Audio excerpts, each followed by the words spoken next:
അസ്സലാമു അലൈക്കും വറഹ്മത്തുള്ളാഹി വബറകാതുഹു. ജീവിതത്തെക്കുറിച്ച് വ്യത്യസ്തങ്ങളായ കാഴ്ചപ്പാടുകൾ പുലർത്തുന്ന ആളുകളാണ് നമുക്ക് ചുറ്റുമുള്ളത്. ചില ആളുകൾ ജീവിതത്തോട് വളരെ അലസമായ സമീപനങ്ങൾ സ്വീകരിക്കുന്നവരുണ്ട്. ചിലരാകട്ടെ വളരെ അതിസൂക്ഷ്മമായ, ഒരുപക്ഷേ വളരെ കൂടുതൽ എക്സ്ട്രീമായ രീതിയിലൊക്കെ ജീവിതത്തിൻ്റെ പല ഘടകങ്ങളോടും അത്തരം സമീപനങ്ങൾ സ്വീകരിക്കുന്നവരൊക്കെ ഉണ്ട്. ഇസ്ലാം എടുത്തു നോക്കിയാൽ മനുഷ്യരിലെ ഭൗതികാംശത്തെയും ആത്മീയാംശത്തെയും ഒക്കെ ചേർത്ത് വെക്കുന്ന ഒരു സന്തുലിതമായ ഒരു ജീവിത കാഴ്ചപ്പാടാണ് ഇസ്ലാം മുന്നോട്ട് വെക്കുന്നത്. അതിൽ തന്നെ പരലോകത്തെയും അതുപോലെ തന്നെ മരണാനന്തര ജീവിതത്തെയും അതിനെ കൂടുതൽ പ്രാമുഖ്യം നൽകുകയും അതിന് പ്രയോറിറ്റി നൽകുകയും ചെയ്യുമ്പോൾ തന്നെയും ഭൗതിക ജീവിതത്തെയും അതിലെ വിഭവങ്ങളും നശ്വരമാണ് എന്ന് പഠിപ്പിക്കുമ്പോൾ തന്നെയും അതിൽ ഭൗതിക ജീവിതത്തെ പാടെ അവഗണിച്ചുകൊണ്ടുള്ള ഒരു ജീവിത ശൈലിയെക്കുറിച്ചോ ഒരു ജീവിത കാഴ്ചപ്പാടിനെക്കുറിച്ചോ അല്ല ഇസ്ലാം സംസാരിക്കുന്നത്. മറിച്ച് അതിലൊരു സന്തുലിതമായൊരു കാഴ്ചപ്പാട് കൂടിയാണ് മുന്നോട്ട് വെക്കുന്നത്. അങ്ങനെ എക്സ്ട്രീം നിലപാട് സ്വീകരിക്കുന്ന ആളുകളോട് വിശുദ്ധ ഖുർആൻ തന്നെ ചില ചോദ്യങ്ങൾ ചോദിക്കുന്നുണ്ട്. അല്ലാഹു സുബ്ഹാനഹു വ തആല വിശുദ്ധ ഖുർആനിൽ തന്നെ പറയുന്നുണ്ട്, യാ ബനി ആദം ഖുദൂ സീനത്തക്കും ഇൻദ കുല്ലി മസ്ജിദ്. അല്ലയോ മനുഷ്യരെ, നിങ്ങൾ ആരാധനാലയങ്ങളിൽ പള്ളിയിൽ നിങ്ങളുടെ സൗന്ദര്യമണിയുക, നല്ല വസ്ത്രങ്ങൾ അണിയുക. വകുലു വഷ്റബു വല തുസ്രിഫു. നിങ്ങൾ ഈ ഭൗതിക ലോകത്തുള്ള വിഭവങ്ങളിൽ നിന്ന് നിങ്ങൾ ആഹരിച്ചു കൊള്ളുക, നിങ്ങൾ കുടിച്ചുകൊള്ളുക, പാനീയങ്ങൾ കുടിച്ചുകൊള്ളുക.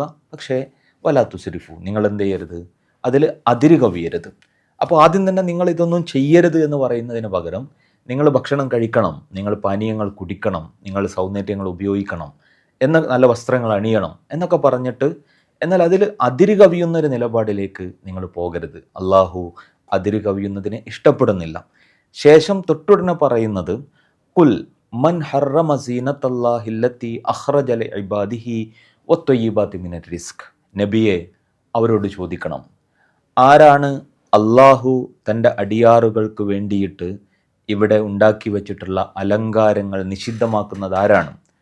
അതുപോലെ തന്നെ അള്ളാഹു ഒരുക്കി വച്ചിട്ടുള്ള ഭൗതിക ജീവിതത്തിലെ നല്ല വിഭവങ്ങൾ ആരാണ് ഹറാമാക്കുന്നത്, ആരാണ് നിഷിദ്ധമാക്കുന്നത് എന്ന് ചോദിച്ചുകൊണ്ട് ഈ ഭൗതികമായ ജീവിതത്തിലെ അത്തരം വിഭവങ്ങളോടും അത്തരം ഭൗതികമായ അലങ്കാരങ്ങളോടുമൊക്കെ വലിയ തീവ്രമായ ഒരു മനോഭാവം സൂക്ഷിക്കുന്ന ആളുകളോട് ചോദിക്കുകയാണ്. അങ്ങനെയുള്ളൊരു മനോഭാവം ശരിയല്ല എന്ന് പറയുകയാണ്.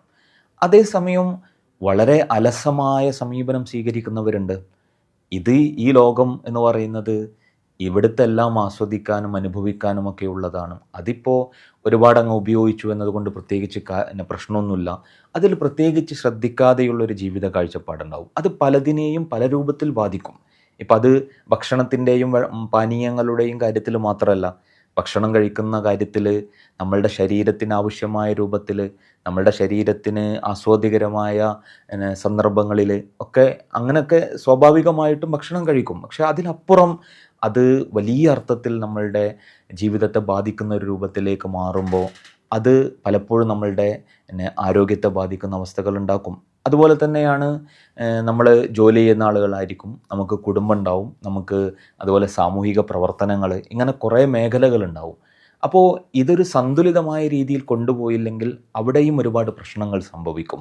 വർക്കിൻ്റെയും അതുപോലെ തന്നെ കുടുംബത്തിൻ്റെയും ഫാമിലി ലൈഫും വർക്കും അതുപോലെ തന്നെ നമ്മളുടെ സോഷ്യൽ ഇടപെടലുകളും ഇതെല്ലാം സന്തുലിതമായ രൂപത്തിൽ ചേർത്ത് വെക്കുമ്പോഴാണ് നല്ല ഒരു ലൈഫ് സ്റ്റൈല് ഒരാളിൽ രൂപപ്പെടുന്നത്. മാത്രമല്ല നമ്മളുടെ ആരോഗ്യവുമായി ബന്ധപ്പെട്ടും ഈ സന്തുലിത കാഴ്ചപ്പാട് പ്രധാനമാണ്. രാത്രിയിലെ ഉറക്കവുമായി ബന്ധപ്പെട്ട്, നമ്മുടെ ഭക്ഷണശീലങ്ങളുമായി ബന്ധപ്പെട്ട്, നമ്മുടെ വൃത്തിയുമായി ബന്ധപ്പെട്ട് ഒക്കെ വിശുദ്ധ ഖുർആനിൻ്റെ റസൂലുള്ളാഹി സ്വല്ലല്ലാഹു അലൈഹി വസല്ലമയുടെ അധ്യാപനങ്ങൾ പല രൂപത്തിൽ നമുക്ക് കാണാൻ കഴിയും. അതൊക്കെ നമ്മളുടെ ജീവിതത്തെ സന്തുലിതമാക്കാനും ആരോഗ്യകരമായി നമുക്ക് മുന്നോട്ട് പോകാനൊക്കെ നമ്മളെ സഹായിക്കുന്ന പാഠങ്ങൾ കൂടിയാണ്. അതുകൊണ്ട് ജീവിതത്തോട് ഒരു സന്തുലിതമായ ഒരു നിലപാട്, ഒരു ലൈഫ് സ്റ്റൈല് നമ്മൾ രൂപപ്പെടുത്തേണ്ടതുണ്ട്. ശാരീരിക ആരോഗ്യം മാത്രമല്ല, നമ്മുടെ മാനസികമായ ആരോഗ്യം, നമ്മുടെ സാമൂഹികമായ ഇടപെടലുകൾ, ആത്മീയമായ നമ്മളുടെ വളർച്ച, ഇങ്ങനെ ഇത്തരത്തിൽ നമ്മളുടെ ജീവിതവുമായി ബന്ധപ്പെട്ട എല്ലാത്തിനെയും ചേർത്ത് വെക്കുന്ന ഒരു സന്തുലിത കാഴ്ചപ്പാടിലേക്ക് നമ്മളുടെ കാഴ്ചപ്പാടുകൾ എത്തുകയും അതിനനുസരിച്ച് പ്രാക്ടീസ് ചെയ്തുകൊണ്ട് നമ്മളുടെ ജീവിതത്തെ മുന്നോട്ട് കൊണ്ടുപോവുകയും ചെയ്യുമ്പോഴാണ് ഒരു നല്ല ഒരു രൂപത്തിലുള്ള ഒരു ജീവിതം നമുക്കിവിടെ കാഴ്ചവെക്കാൻ കഴിയുന്നത്.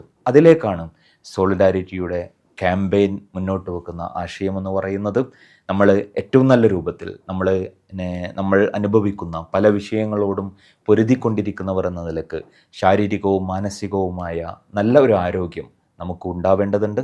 അത്തരമൊരു ഊർജം നമ്മളിൽ സംഭരിക്കുവാൻ ഈ ക്യാമ്പയിൻ തീർച്ചയായിട്ടും നമ്മളെ സഹായിക്കട്ടെ എന്ന് പ്രാർത്ഥിക്കുകയാണ്. നിങ്ങൾക്കെല്ലാവർക്കും അഭിവാദ്യങ്ങൾ.